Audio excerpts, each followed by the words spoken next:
So 2019 has left us, it's now 2020, and I just wanted to quickly go back over some of the games that I played in 2019 in a really casual audio only sort of version. So there'll be footage in the background, but you don't need to watch that. This is sort of like just to throw your headphones in and listen to me ramble about some of the games that I played. This video is going to be about The Outer Worlds. I'll tell you what I thought about the game, and we'll talk about some of the story and dialogue systems and companion systems in the game.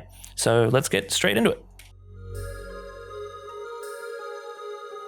So we're going to start off with what I thought about the game. This is probably the easiest way to kind of start, and then we can sort of talk about the design and that sort of thing a bit later. I really liked The Outer Worlds. I thought this game was fantastic in a lot of ways, and I really enjoyed playing through it. I'm a big fan of Fallout. I always have been a big fan of Fallout. I haven't played a lot of the older games that are the tactics version, so like 1, 2, and tactics. I started with Fallout 3, and I've played every Fallout game since then, including the, what's the one on mobile called? Including Fallout Shelter. And I really like the whole Bethesda RPG style of game where there's lots and lots of stuff to do. There's a lot of levels. It's like a 40-50 hour thing, even if you just play through the storyline and some side quests. But I am definitely not someone who just plays through the main storyline. I am a side quest hustler. I do all of the side quests in those games that I come across. And that's why I was really looking forward to The Outer Worlds, and I'm glad that I ended up really liking it because it is very close to Fallout. It's very much the same thing that you would expect from Fallout, or, you know, obviously Skyrim and Oblivion, so Elder Scrolls 4 and 5, they're very close to Fallout just in that kind of fantasy setting, so I kind of consider them all one of the same group of style of genre of RPGs, or one particular way to make RPGs. And I really like that style. I really liked the Oblivion and Skyrim as well. And so Outer Worlds was coming out, and it was touted to basically be Obsidian, the guys that made New Vegas, and I love New Vegas, and I thought it was probably one of the better ones. Even though I think a lot of people had some problems with bits and pieces of it, I think it probably did the most to really inject a whole bunch of like purpose and world building and actual choices and stuff like that into the game. And you had cool stuff like the NCR Rangers or the Kaiser's Legion and that sort of stuff. And there was a good dynamic between those things. The people that made that game were making their own basically Fallout clone, and it was going to be set in a space world, like so a sci-fi setting, and it was going to have all these crazy guns, and you get a spaceship and go to different worlds, and like I would love sci-fi as well, so this game was right up my alley. And it came out, and it's really good. It's basically all of that stuff, just at a much smaller scale, because I guess Obsidian aren't as massive of a studio as Bethesda, and they probably don't have a ton of tools and game engine and stuff, even though we can talk about Bethesda's game engine another time and about how garbage it's sort of become and how they haven't updated it, but they haven't got a ton of tooling and all that kind of stuff around being able to build a really massive world. So instead they kind of built this much smaller, much more condensed, but much more dense world that functions essentially just like Fallout. Now, there were some things that were stripped out of it, like there's a lot less junk just lying around. There's still stuff that you don't really need. Like the junk in this game sort of ends up being a lot of little things that you will pick up that will mostly be consumable. So you can pick up like 10 different types of like purple drinks and gum and chewable stuff and like all consumable, like edible items, and they all give you the same kind of benefit. They all give you like plus stamina, or they give you like plus 20 health or whatever, and so they kind of all just sit in your inventory and become junk in that sense if you're the sort of person that really goes around and picks everything up, which I am. And they stripped out a lot of that sort of stuff, and they stripped down the world size, so there's probably 4 big areas. Yeah, there's 4 big areas that they kind of focus all of the attention on, rather than one gigantic map that has kind of its own different like little regions and stuff like that. And I think this worked really well in some senses and it didn't work really well in some other senses. So one of the things that really did, and actually, you know what, let's just talk about I played through one storyline, only one of the endings that I got to. There's a few different endings, and I've watched through that 12-minute video that was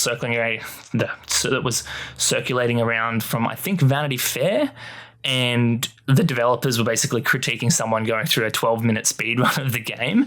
And so I know that there's another ending based on that speedrun that's basically what the developers call the dumb ending, where you can actually, I won't spoil that one as a story spoiler. I don't want to, when I'm talking about the story later and that sort of stuff, I don't want to spoil too much stuff if I can help it, because you might not have played it.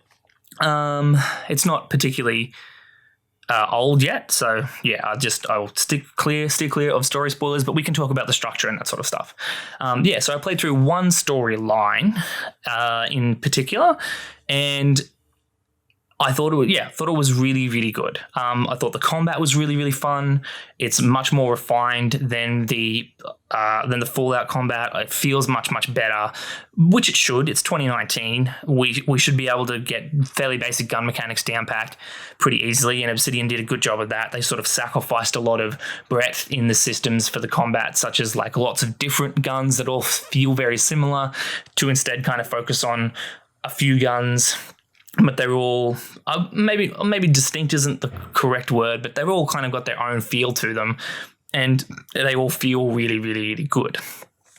The story itself was fine. Obviously, like the entire game is kind of like this criticism, not criticism, but like, you know, it's a look at capitalism, and it's taking it to this completely over-the-top, ridiculous, comical way, which, you know, fits with the setting. The world is set in this new system that has basically been taken over by corporations. The way that the world expands out, like Earth expands out, is the giant mega corporations send these colony ships to distant star systems, and the one that you got on ran out of fuel or something like that at the start. I should know this, it's at the start of the game, but basically ran out of fuel or something, and then you get woken up a bunch of time later into this system that has now been colonized by what ends up being 3 or 4 giant, massive corporations, and it's kind of this critique on capitalism and all that sort of stuff. And so you end up with these really interesting, like, little nuggets of comedy, because they've pushed everything to 10 when it comes to this critique of capitalism and that sort of stuff. So right at the start, for example, you bump into a guy, and he's getting... his family, I think, are getting charged money because he committed suicide, which is considered vandalization. Like, it's considered vandalizing company property. And so you can take on a quest to basically go and get the money as like the fine for vandalism from his family. Like, it's ridiculous. It's utterly ridiculous. And like there's another quest that's very similar in the same area, where you rent your grave before you need it. While you're alive, you rent your grave from the corporation, because you're basically allocating your space for when you die. But that means that every month you have to pay money to the corporation, and there's a bunch of people that haven't paid, and you have to kind of go around and be the debt collector and get the debts from the people. And you can use the systems that are built in the game, like any good RPG, like a Fallout game, where you can, like, if you have a strong intimidation skill, you can shake them down and be like, give me the money. Or if you have like a kind heart, I guess each of them have sort of like a mini side quest that you can do where they're like, well, I haven't got the money now, but if you do this thing for me, I might be able to come up with it. So really, really interesting, like, critique of capitalism. That's the word I was looking for before. Critique. Really interesting critique of capitalism and some of the things that come along with that.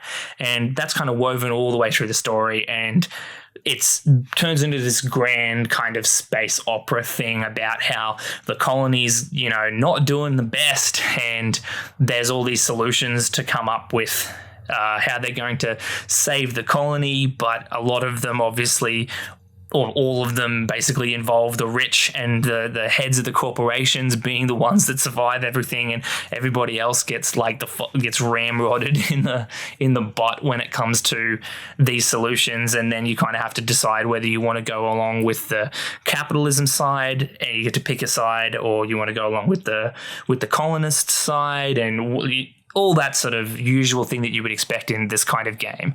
There's lots of duality. Right at the start, you bump into a dude called Phineas Wells, and he's like this really eccentric character who kind of like steers you along the goals at the start. Who he like lives in an asteroid field on a secret base, and he's this crazy whacked out scientist that's like, you should go and get this, and you should try and find that because this and that, and then kind of tells you his plan after you played a bit of the story and done a few things for him. So yeah, there's some really really really interesting stuff there.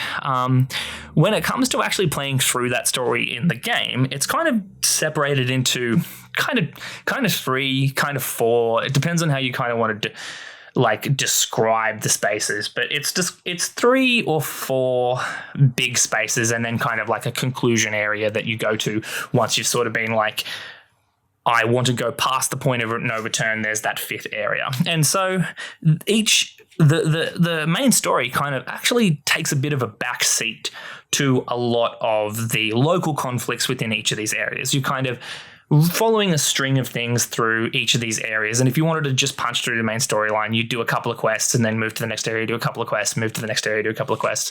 But what's really interesting is the kind of the local storylines. And to a degree, the main quest tries to push you into making decisions on those local storylines. And that's where the fun of the game kind of comes out of, this kind of emergent gameplay where you have all these different storylines and you can talk to different people and pick different decisions. And then once you've sort of worked your way through each of the scenarios, you kind of come to a point where you need to pick. So like the first area, for example, is beautiful. It's Edgewater. It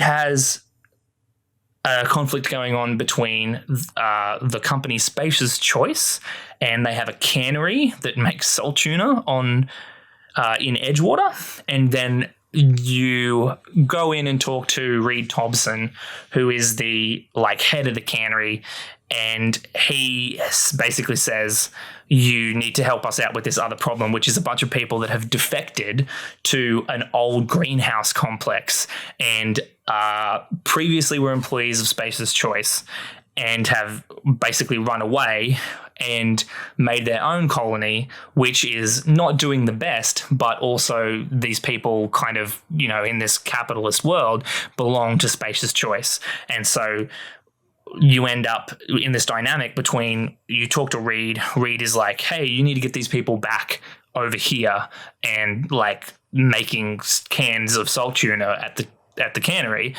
And you can do this in a particular way, which in the first area involves basically picking who you want power to go to, and whoever you pick the power to go to is kind of the side that you're picking, and then the other side has some pretty bad stuff happen to them, basically. And so the other side of that situation is, I forget the name of the person, but basically there's a lady that is the head of the defectors, and she wants you to take power and direct it to them because they've defected and there's no possible way that they're going to come back to the cannery and Space's Choice. They're living their life now. It's not the best life, but at least it's a free life. And so there's some interesting dynamics between there, and there's kind of different levels of success and failure on either side. And that kind of follows through the game. And so for that one, I believe to get back onto the spaceship that you need to use to travel everywhere else, you basically need to find a power core, and that then becomes the main quest line that is kind of jammed into this conflict between the two things. So the people in the greenhouses that are defected, they have a power core, and the people that is in Space's Choice, the cannery itself runs on a power core. And you can take the power core from the cannery or from the defectors, and that will obviously leave them without power. And you can then take that back to your ship. So you kind of have to pick. Now, I've heard that there is a way to, at least in this situation, dig through and like make it so that you don't have to piss both people off if you get just the right choices and just the right different things, make just the right decisions and talk to the right people in the right places and that sort of thing. That's not what I ended up doing. I ended up picking the defectors because I figured the first time I'm going to run through this game, I'm going to do what would be the opposite of a capitalism run. Like it would be like the rebellious run, I guess, kind of thing. You're rebelling against the establishment. And so I went with the defectors, stole the fusion core from the cannery, and and so that's kind of how you get intertwined in all this stuff, and you've got to go around and talk to people in the town and do things. And then you move to the next area, and there's these 4 big areas that you go to. So there's Edgewater, pretty much. There's Groundbreaker, which is this awesome giant ship of like free traders and mercenaries and stuff, which is the last like independent kind of trader station that isn't run by a company in the system. And you go there and you talk to a whole bunch of characters. Then you go to Monarch eventually, which is another area, which is a lot of the trailer footage was shot on Monarch. It has this interesting kind of like sort of desert, sort of swamp kind of feel to it, very, very Western. A lot of the game kind of has this sort of Western feel to it, where it's like Ellie, one of the main characters, obviously will fan her pistol when she shoots things and that sort of thing. Very space Western-y kind of feel to it. And then after that, you go to a place called Byzantium, which is kind of the head of the capitalism and the societies, and that's where the board, who is a series of all of the heads of each of the companies, that's where they do kind of all their business out of Byzantium, which is essentially like the hoity-toity rich district of the whole system. So it's kind of, and you weave your way through all these things up to what I was talking about before, where the colony's not doing the best, and you kind of have to decide how you want to handle that as part of the main story. And along the way, you bump into a bunch of really cool characters. A bunch of them can become your companions. I think there's 6 or 8 companions. There's quite a few companions. And one of the awesome things is that each companion that you bring along has their own little dialogue choices, and they'll interject into certain things. And so, for example, in the first area, Edgewater, there's Vicar Max, who is kind of like, well, he's a priest, but or vicar, I guess, but he's the vicar of this like new space religion, I believe, called the Way or something like that. And it's pretty funny. Like they kind of made up this sort of sciencey, capitalism-y sort of religion that he's part of that kind of, pushes the capitalist agenda a little bit, and kind of forgoes a lot of what we would think of as traditional religion. And he's kind of the like smart guy who's done the research, but also he's sort of this figure of authority, and so he knows lots of things, but he's very, righteous and true when he he'll interject into situations with like logical things, or knowing quite a bit about the systems and how the capitalism all runs in the system. He'll say something about a particular corporation or something like that. And then you also bump into, in Edgewater, Parvati, who is like an awesome character, just the most wholesome person that you could ever bump into. She's just sort of, she's lived in Edgewater her whole life, and she's a mechanic, and she fixes things, and she's just wants everybody to be happy, and, like just a really nice, wholesome character. And she's kind of, I guess, like the counterpart to like the vicar, who is very, gruff and kind of like, this is how things are. And then Parvati is very, oh, well, maybe we could, hopefully do something to help these people, Captain, and that sort of thing. And so she'll interject with just like nice things, or she'll interject with I guess you would call her like the shoulder angel or side of things, where you've got another character, Ellie, who is kind of the shoulder devil, who's kind of like, yeah, cool. Hey, why don't we steal shit and that sort of stuff? But then but Parvati is the shoulder angel, so she'll be like, hey, maybe we don't have to murder a bunch of people, or like, hey, maybe we should try and help these people out, Captain. You know, they look like they're doing it pretty tough. And so there's 6 or 7 different companions, and they all interject their own little bits and pieces into conversations when they're along with you, and you can take 2 with you at a time. And one of the cool things, like, these systems go really, really deep, and because one of the cool things is it isn't just a matter of like the dialogue tree happens, you pick an answer, Max says his thing, Parvati says her thing. Some of them will like have conversations between themselves if you've got both the right characters. So there's extra lines for like, if you're doing this conversation, you pick this dialogue option and you have Parvati and you have Max, Parvati will say something and then Max will kind of maybe contradict her or like say a counterpoint to that and address her and then be like, what I think is you should actually do this. And so there's kind of an interesting dynamic of how these companions will kind of add bits and pieces. And one of the things that I really, really wish I could do is take more than one or take more than 2 with you, because there's so many times where I'd be like, oh, this situation that I'm going into would be really good to take Max into gameplay wise, but Ellie would be really funny to bring in because she would say like really funny shit, or like Parvati was probably my favorite character just because she's like the wholesome one that wants everybody to get along.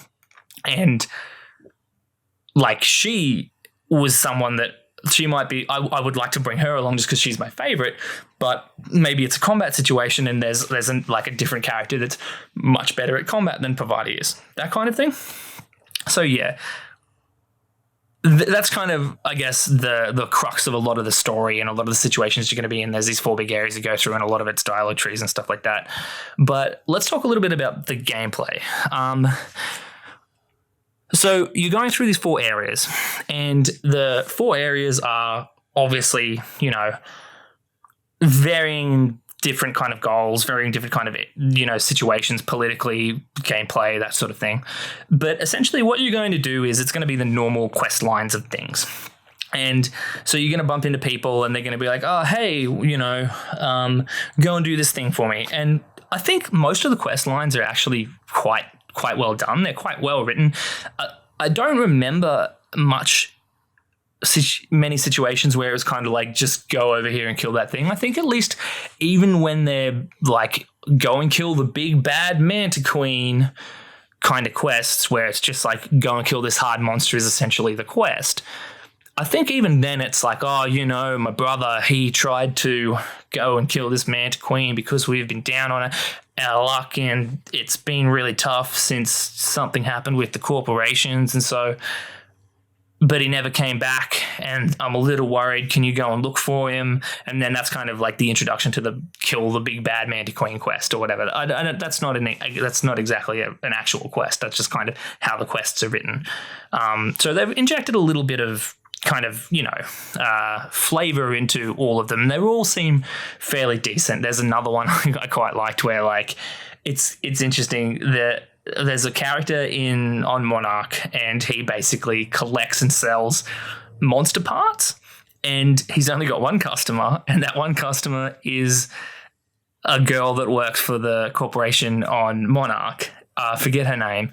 And she's basically just buying things off him to like be able to talk to him because she's kind of hot on him, and he's completely oblivious and he's like, oh, it's, you know, I'm doing really good trade recently. She really likes these monster parts. And she's like, oh, you know, it'd be really good if I could just, you know, talk to him and go on a date with him so that I could stop buying these monster parts because they're really starting to fill up my apartment and starting to stink.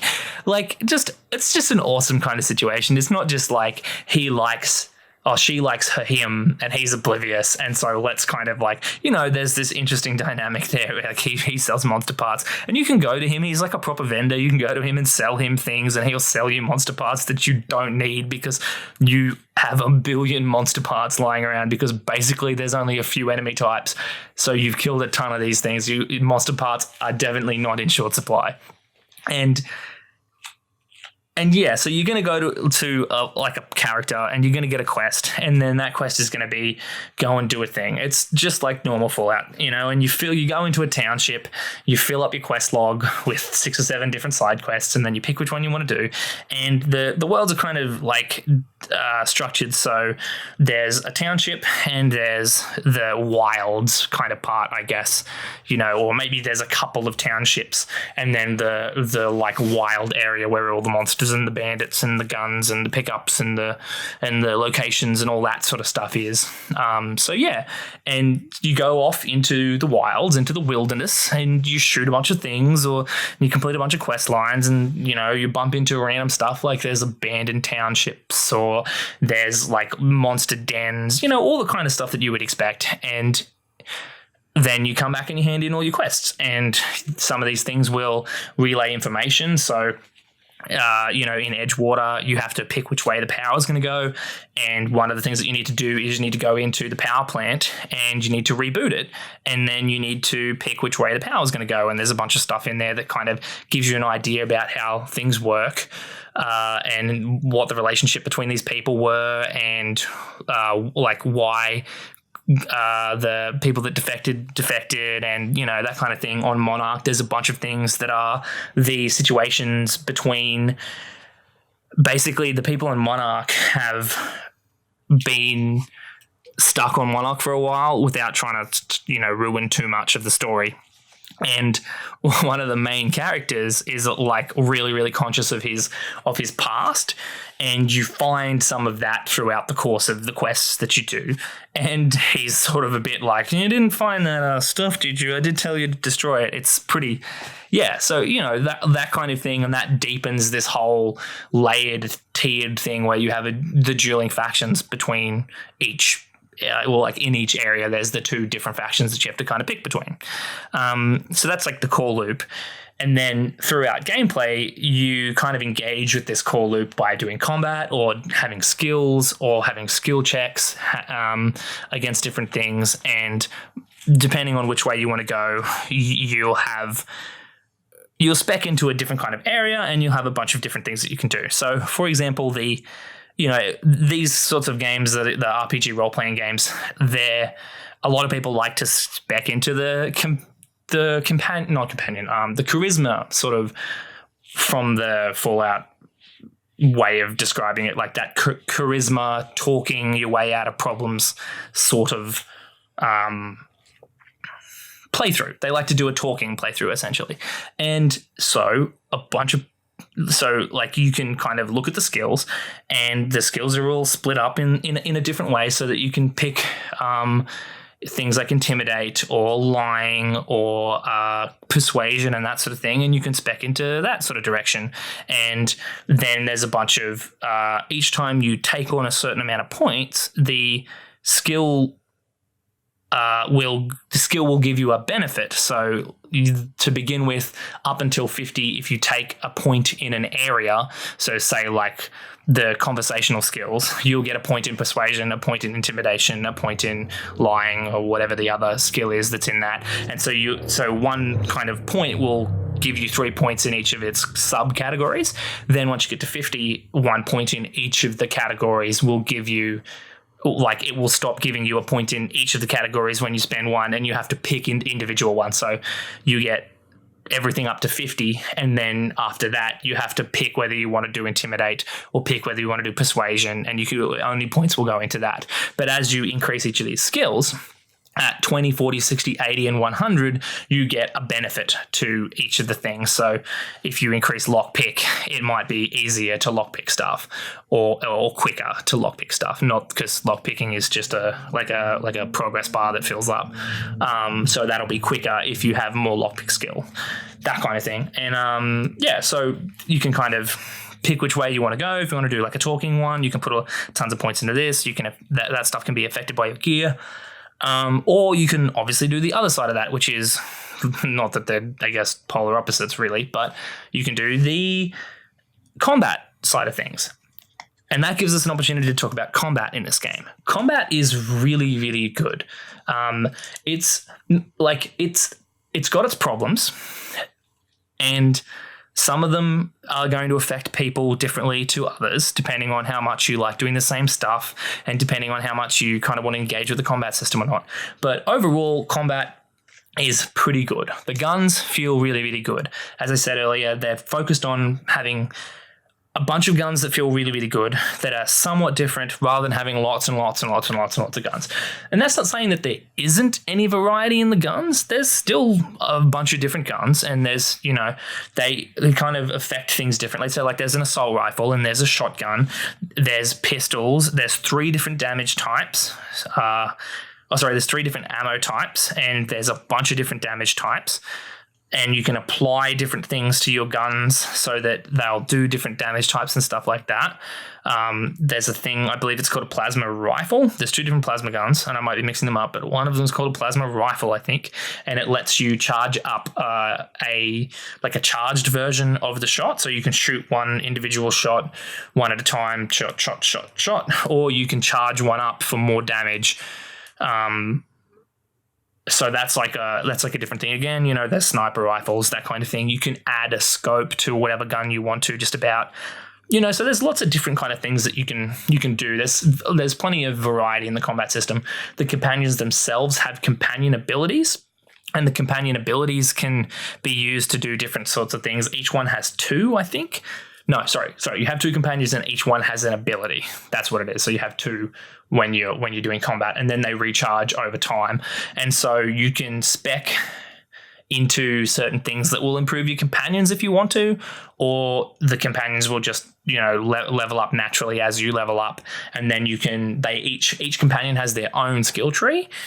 I feel like I'm jumping between a lot of stuff, so hopefully you guys are keeping up. Sorry, I'm just kind of like going off the top of my head here. But yeah, so each companion has their own skill tree, and as you level up and do your skill tree along with your perks, so you do your stats, which will increase your statistics and give each statistic has its 20, 40, 60, 80, 100 benefits that I said before, but then there's also perks. And so that's like carry plus 20 weight, and you get a perk point every 2 levels, I think.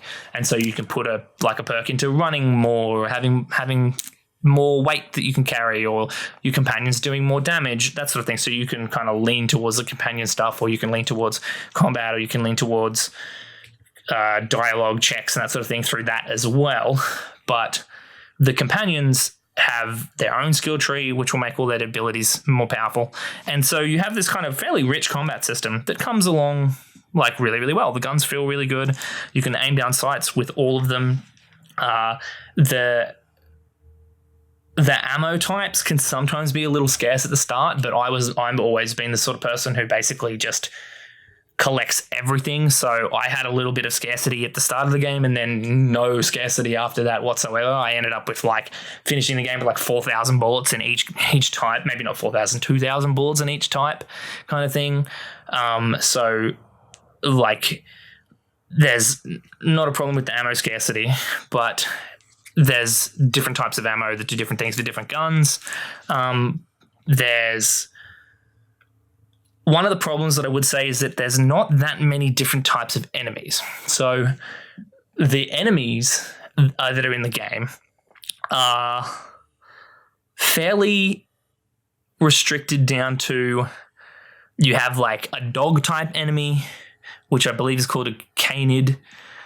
And then you just kind of got varying different levels of canid that have more and more health.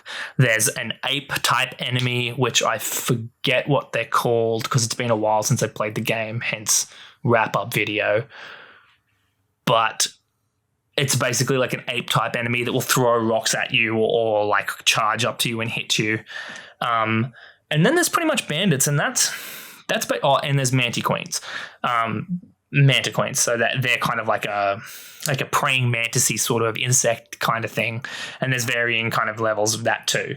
And that's pretty much it outside of the human enemies. And then there's a couple of different kinds of human enemies, but that's kind of it that I can remember, really.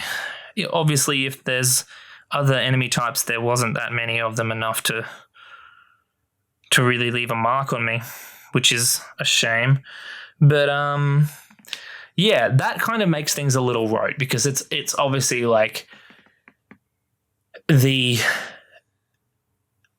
they're all very similar to, obviously, the bandits or any of the human NPC enemies, kind of the humanoids, will basically just run behind boxes and then pot shot at you. Everybody does the same thing. There's no like, this guy has a shield and will slowly trudge towards you with his shield up, and this guy sits behind boxes and this guy does something different again. Or, you know, it's either they have a melee weapon and they will charge you down, or they have any sort of ranged weapon and they will just find some cover and sit behind it.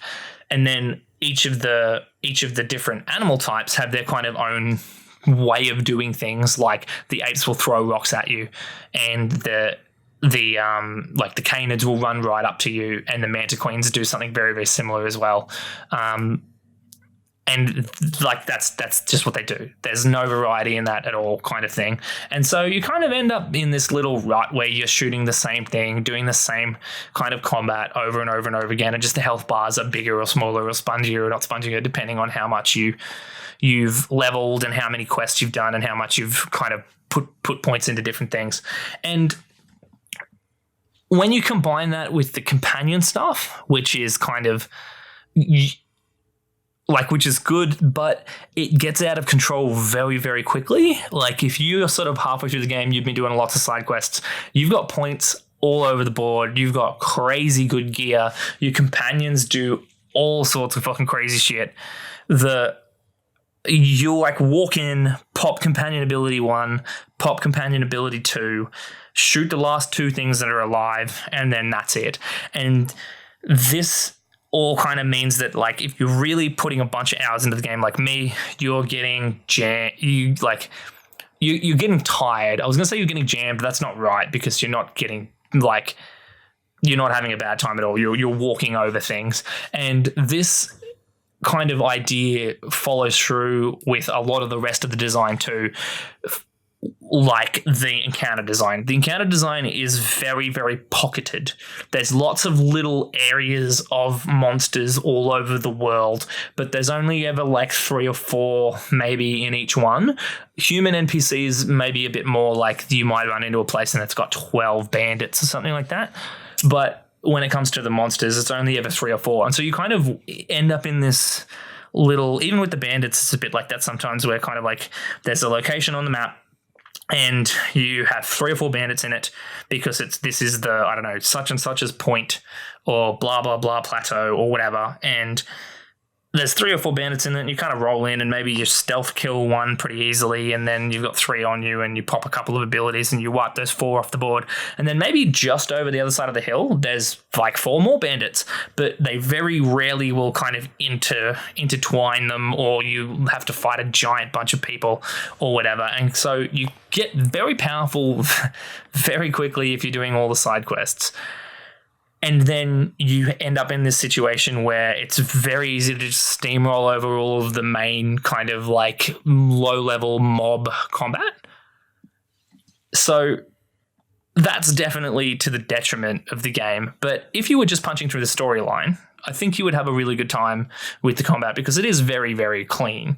And that's kind of what makes up most of the game, obviously. You know, you get a quest, you decide to go and do stuff. It's either a combat thing that you want to do, or, you know, it'll be one of those kind of detective style RPG quests where you've got to talk to a bunch of people and work out a bunch of stuff and maybe make a decision about who should do what. There's lots of those in the side quests as well, where it'll be like, this person wants a thing, that person wants a thing, and you kind of have to pick. There's lots of that duality in the design of the quests in this game. And then you outside of that, you're pretty much doing combat, and you know, that's it, kind of thing. And it's fun. It's a lot of fun. If you like Fallout, you're gonna like this game. If you like Skyrim and that sort of stuff, you're gonna like this game. If you like any of that sort of RPG kind of things, like I guess Mass Effect and that kind of thing, where you need to make choices and do companion quests and like shoot stuff and then like make choices and things like that, well, yeah, you're gonna have a great time with this game. It's very good. It's very, very polished. It's a great game. It's a great game. And so I really enjoyed playing through it. I've got some other things on my list here, but I don't think I'm going to bother covering them. Outside of like a couple of comments about the art basically being like really well done, but in a couple of places it's a bit much kind of thing. Like Monarch in particular, some of the textures are just not very good on things like the rocks. There's a lot of rock everywhere, so I guess they kept the texture size really small, and they're kind of going for this like teal and orange, which is a very common color combination in like cinematography and stuff like that. They're going for this kind of teal and orange look where like a lot of things are highlighted with teal, the sky is very kind of tealish, that kind of thing, and then a lot of the rocks in the background things are all orange in the Monarch Wasteland, and it's just a lot on the eyes. Like that's just a small art problem. Outside of that, a lot of the art is really, really good. I said like way back earlier, Edgewater looks gorgeous. There's another place on that same planet that's very similar called Roseway, I think it's called. That looks great. Byzantium looks great, although it's very like similar because it's building. So, you know, they've done a bit to, there's a canal running through it and that kind of thing to try and break up some of the similarities of it just being a city. But it looks really, really good. You know, there's a bunch of like signs around that are plugging stuff, and there's this thing, there's like these little drones that are like the ad bots that have like little holo projector screens, and you go near them and they'll be like, Space's choice, chewing gum, chewy and spacery, Space's choice, best space's stuff, you know, that kind of thing, which is fun. And you know that, yeah, so the art is really, really good in particular places, and in other places it's just a lot, like on Monarch, in particular on Monarch. It has this interesting kind of art style to it that is, I've heard it described as timeless. I don't know. I don't think it is going to be timeless. Like it's this kind of like boxy sort of 50s-ish style. It's not 50s-ish, but I imagine what you would think of sci-fi would be if you were in the 50s trying to write sci-fi, if that makes sense. Outside of, you know, I don't know. I don't know what I'm talking about, but it has a very distinct style, which I like. I thought it was good. And then the only other thing I've got here on my list of notes is that they stripped out a lot of the freedom from the Fallout model because they wanted to make this like much more tighter spaces, and I guess they're small studio and not as much time, and you know. And so to that point, they've refined a lot of the system. So there isn't junk just freaking everywhere, but there's lots of stuff in containers and lots of stuff that you can pick up and that kind of stuff, and it all has a purpose. There's not things just littering the map everywhere. There's, as I said, there's these little pockets of areas that you need to, that like, you know, there's a monster den here, and there's like a broken building here, and there's a bandit camp here. It's not kind of like Fallout where it's every little hill you go over, there's something new, or a hut that's got books in it, or like notes from this person, or you come across a random thing and there's a note that leads to a place. It's not that. It's kind of very little segmented into these little pockets, and most of the time what you'll find is the quests will go to those little pockets. So if you pick up all the quests in an area, you will go to most of those little pockets as part of one of the quests in that area most of the time, kind of thing. So yeah, it's kind of like there's a lot of this freedom and scale that you would find in a Fallout game stripped out in exchange for refining the system. So the gunplay is way, way, way better than a Fallout game because they decided to strip out a lot of the freedom. So you don't have as many guns, but all of the guns feel much, much better. All of the guns have much better art effects, much better like reload feel, sound design. All of it's way better, kind of thing. You know, the quest design is there's not a gazillion quests in a gazillion different areas in a gazillion different towns, but as I said earlier, the quests kind of have a little bit more heart to them. It's a little bit less, you know, like Johnny ran away, gee, better go find Johnny, point on the map, and then turns out Johnny got eaten by wolves, better kill 6 wolves, take wolves back, yay. You know, there's a little bit more writing involved and that kind of thing. There's some of the quests have some interesting duality to them where you have to make a decision on one side or the other versus just a typical fetch quest. Go and get a thing, bring it back. Hey, here's some experience. Yeah, like, you know, every kind of element of the game that you can think of that would normally be expansive in a Fallout game has kind of been stripped back so that it's not nearly at the crazy scale that it would be, but it's been refined so that it's way more polished. That's pretty much all I wanted to say. And so we come to the end. There's going to be a few more of these on the channel if you wanted to listen to me talk about the other games that I played last year. But otherwise, Happy New Year. I hope you have a great 2020, and I will see you on the channel later this year.